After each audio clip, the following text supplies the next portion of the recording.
Welcome back. We have learned the getter and setter methods using property decorators.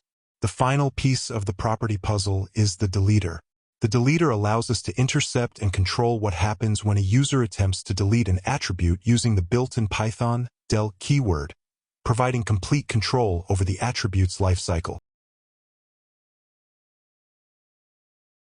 1. Review, getter and setter setup. We start with a class containing a property called salary, complete with a getter and a setter for validation. Now, we want to prevent or control what happens when a user calls del_employee.salary.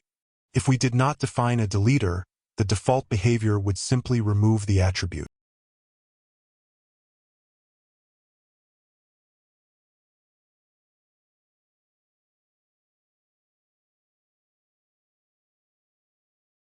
Two. Implementing the deleter method. We define a third method, also named salary, and decorate it with @salary.deleter. This method takes only the self argument. Inside this method, we can place any logic we need.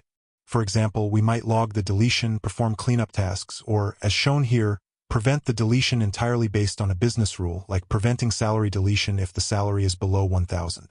If the deletion is allowed, we explicitly call del on the private backing attribute _salary.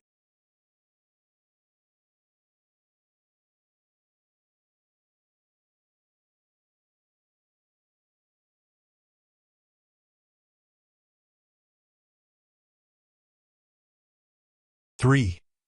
Testing deletion control. We create two employees with different salaries.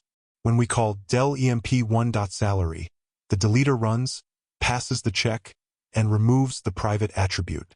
However, when we try to delete emp2.salary, the deleter's logic intervenes, prints the error message, and the del command for the private attribute is skipped, meaning the attribute remains intact.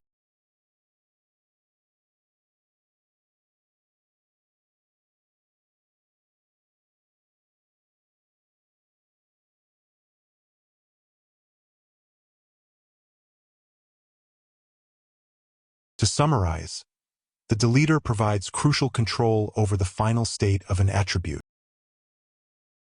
Our next lecture 39.04, Delete Attribute. See you there.